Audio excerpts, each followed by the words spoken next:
Hello, hello. Let's talk about stress. So, if someone pulls out in front of you and you have to brake quickly, is your stress response physical, mental, emotional? Do you feel it more in your body? Do you feel stress more in your mind? Do you feel an emotional stress? Do you feel it in your belly? When you have long-term stress, where do you feel it? When you feel stressed at the end of a day, do you always feel like, oh, I have a pain here? Or, a lot of people feel it in their tummy. They feel anxiety. Some people have a hard time turning their brain off. So think about those things. Which way do you experience stress? People have different stress responses. We have a physical stress response. That is the fight or flight syndrome. So if a saber-toothed tiger were to attack our ancestors, we automatically went into a fight or flight. You either run or you fight, right? That has carried over into us. So if somebody does pull out in front of you, your body automatically reacts. Your heart rate increases, your body jumps, it's ready to fight or to run. So you automatically go into an adrenaline response. Your muscles are ready to quickly jump into saving yourself, right? So afterward, as soon as you have reacted quickly, you pulled over to the side of the road, you're safe, your heart is beating fast, your muscles are all tense, you can feel it, the adrenaline, you can feel it coursing through your body. That is the fight or flight syndrome, right? So that is to save us from any kind of a quick reaction. So that is a great stress response. We want to be able to respond quickly to stresses. Where we get into trouble is when we have constant stress over and over and over throughout the day, and we're constantly reacting physically. So our muscles are constantly tight, our heart constantly is increasing, so our blood pressure gets higher. That's where people have long-term issues with high blood pressure, or their heart starts to beat rapidly, things like that.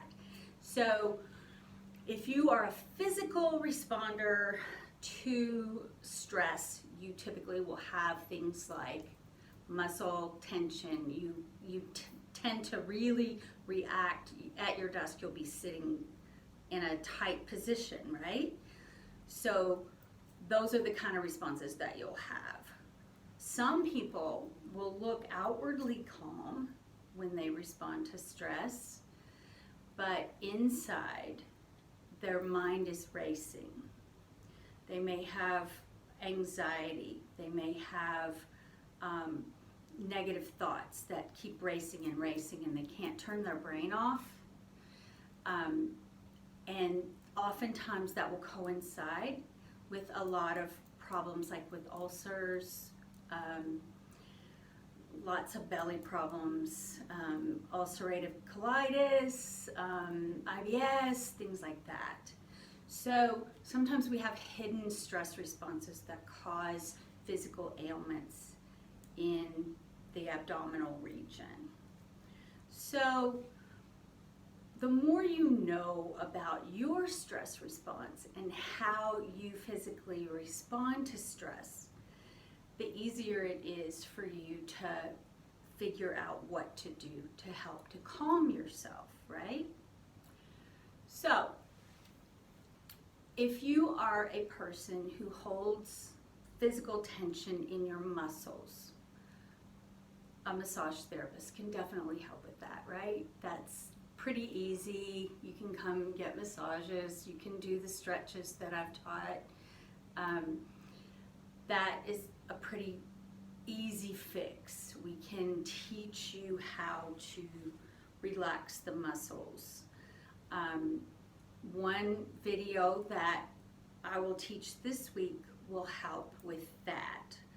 I will be teaching you a progressive relaxation where you can learn how to relax the muscles one by one and know the difference between tense and relax.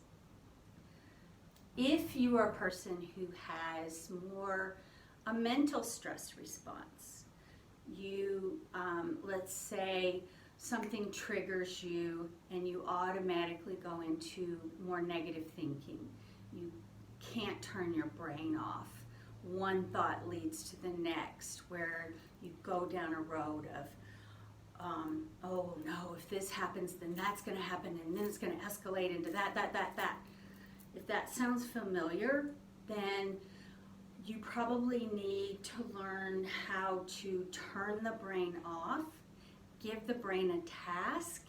So more of a guided imagery or guided meditation, like a visualization, where we're giving the brain something to do, to picture something else, to help target the brain on another task, if that makes sense, so that you can, let's say, we'll give you a guided visualization where you're picturing walking down a beautiful meadow path to a stream where there's a babbling brook, and you can sit by that and enjoy watching a waterfall, something of that nature. So anything where you can get to a place, a happy place where you can enjoy nature, or picturing something where you can be immersed in a scene that takes you away from what your reality is and keeps your brain focused on something else other than the negative thoughts that you keep churning in. So hopefully that helps you to understand how you can change from being in a stress state to a more relaxed state based on how you react to stress.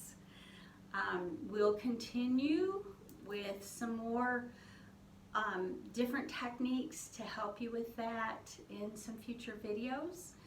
Comment and let me know if any of this resonates with you, and if you have any other ideas of how you respond to stress and what helps you to relax.